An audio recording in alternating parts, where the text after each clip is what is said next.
formidable. Sinon, ça veut dire que vous ne dérangez personne. Quelqu'un m'a dit un jour, si tout le monde trouve ton idée géniale au début, ça veut dire que tu es dans une file d'attente. Ouais. En fait, l'idée, quelqu'un l'a eue avant vous. Quand vous dérangez vraiment les choses, quand vous bousculez vraiment les choses, personne ne trouve ça bien. Aucun de nous ne trouve le changement facile, que ce soit à une échelle personnelle d'ailleurs, individuelle ou collective. Donc moi, plus on me disait ça, plus ça me chauffait bien, et les entrepreneurs dans la salle doivent bien comprendre ce que je veux dire. Je suis président fondateur d'une société qui s'appelle Zili. C'est une société que j'ai créée en 2011 à Montpellier. Aujourd'hui, on a besoin d'un entrepreneur capable de gérer une république, la République française, de mener à bien un projet de société. Donc voilà, je représente donc Chèque Santé ce soir. Je vais d'abord rendre un petit hommage au créateur de l'entreprise qui est Vincent Dafoe. Afin de tester de nouvelles solutions sur un temps donné. L'Humanité, c'est une association qui s'appelle Réseau Entreprendre, qui m'a expliqué que sa philosophie, c'était pour créer des emplois, il faut créer des créateurs. C'est pas faux. Je suis aussi enseignante. Et notre jeunesse est extraordinaire. Notre jeunesse, elle est dans l'état d'esprit du programme Macron.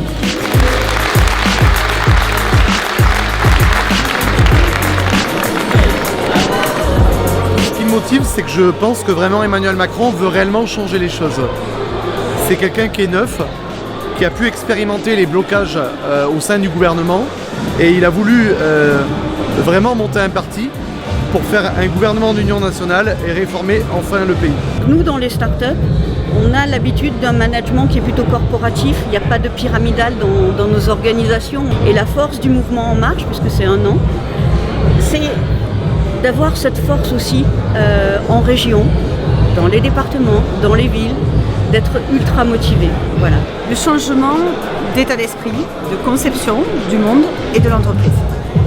Une vraie motivation pour revisiter complètement l'entrepreneuriat, libérer les entrepreneurs, développer leurs projets pour innover et donc une nouvelle conception tout simplement de la société. L'homme m'inspire cette confiance-là parce qu'il a le bon discours et que j'ai l'impression qu'il peut vraiment amener les révolutions nécessaires en France pour amener vers quelque chose de beaucoup plus innovant et de beaucoup plus porteur en France. Donc je parie sur l'homme et j'ai confiance en l'homme et c'est ce qui fait que nos entreprises demain auront confiance à leur développement.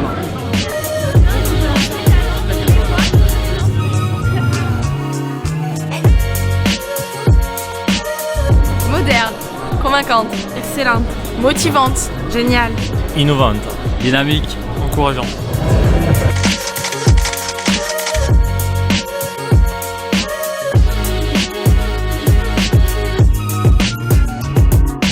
L'héros, d'abord je l'ai dit, sur les réseaux sociaux, au niveau de la communication, c'est génial. Ça, c'est un boulot que vous faites qui est incroyable. On est très impressionnés par le nombre de rencontres terrain que vous faites chaque semaine. Parfois, j'ai l'impression qu'il y en a plusieurs par jour. Mais en oui, fait, pour être très honnête, voilà, on est porté ici localement et ici on est 100% en confiance, j'ai envie de dire. L'avenue d'Axel, moi je l'attendais depuis le début où on a monté ces comités locaux et ces réunions publiques. Elle a une façon de communiquer notre mouvement, notre dynamique, notre énergie qui est juste. Tu as toujours le mot juste quand tu t'adresses aux gens et puis tu commences, tu déroules et ça se passe. Et ça c'est fabuleux parce qu'il y a peu de personnes qui ont cette capacité à témoigner à la fois de l'engagement des citoyens et du national et de faire le pont entre les deux. Alors c'était parfait. Donc un grand merci Axel. C'était un moment fabuleux. Non vraiment.